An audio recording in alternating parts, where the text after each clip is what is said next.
क'क्राझार हिनजावसा फरायसालिमाया खुंगा 36थि गाम्बारि फोरबो फालिदों।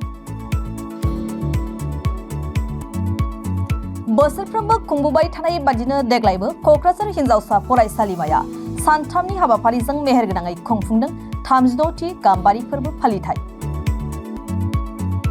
Let's educate our daughters to save our future।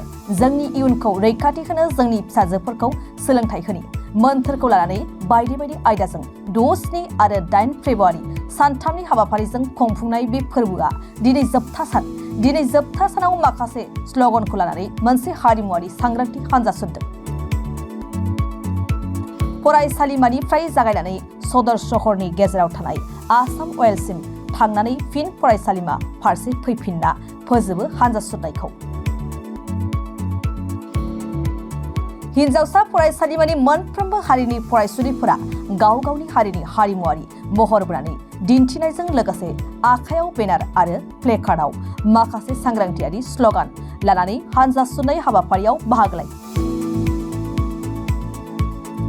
गाम्बारि फोरबोजों लोब्बा लाखिनानै फालिनाय बे हाबाफारियाव क'क्राझार हिनजावसा फरायसालिमानि गोरायुं डक्टर आदाराम बसुमतारी आरो फरायसा आफादनि गाहाय नेहाथारि मिलनि ब्रह्मनि बिबुंथि।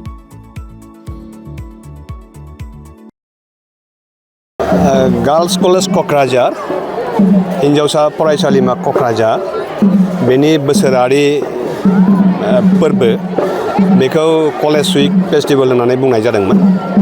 नाथाय नुनो मोनबाय जे उइक एबा सप्तासे हाबाफारि लानानै बे फोरबोखौ खुंनाया बारा साक्सेस जाहैया। बेनिखायनो सानथाम एबा सानब्रैनि गेजेरावहाय बे फोरबोखौ खुंनायखौ जों नुबोगासिनो दङ। सानथाम एबा सानब्रैजों खुंनानै फोजोबनो हानायखाय बेखौ कलेज उइक बुङाब्लानो माने फेस्टिभेल नामावनो दोननायनि इउनियन बडिया डिसिसन लाबाय आरो बिथांमोनहा गावसिनि इउनियन बडियाव बे कलेज फेस्टिभेलखौ गाम्बारि फेस्टिभेल होननानै देग्लायनिफ्राय थांनाय 6 फेब्रुआरिनिफ्राय दिनै 8 फेब्रुआरि सानथामनि हाबाफारिजों बेखौ खुंनो लादों। दिनै जाबाय जोबथा दिन आरो सप्तासे एबा 7 दिन हाबाफारि नाङैनि जाहोना जाबाय बेयाव हिनजावसाफोरनिल' बादायगिरि दङ।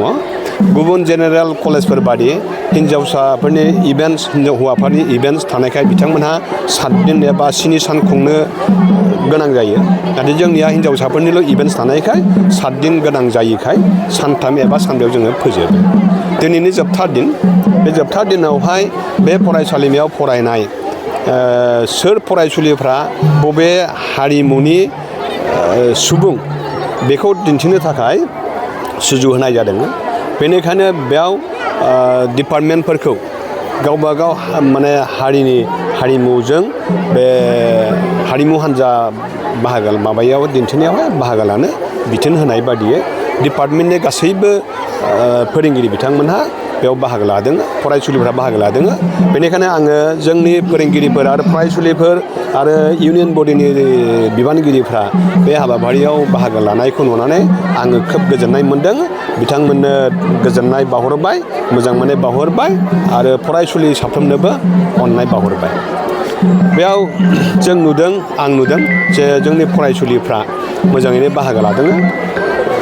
जेसेबां फरायसुलिफोर दं गासिबो नङाब्लाबो जायफोर बाहागो लाफैदों बिथांमोनहा मोजाङै बाहागो लादों। मैया माराथन रेस खारनाय जादों। बे माराथन रेस खारनायावहाय गासै 32 फरायसुलिफ्रा बाहागो लादों। बेयो जोबोद मोजां खोथा। फुंनि 5 बाजियाव माराथन रेस बेवहाय 32 फरायसुलिफोर बाहागो लानाया माने बिराद गिदिर बाथ्रा होननानै आं सानो।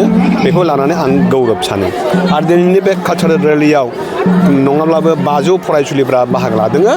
बेयाव जोंनाव बेंगलि कालचारनि माने बिहु कालचारनि बर'नि आरो असमियाफोरनि आरो मुस्लिमफोराबो गावसिनि कालचारनि ड्रेस गाननानै बेयाव बाहागो लादों।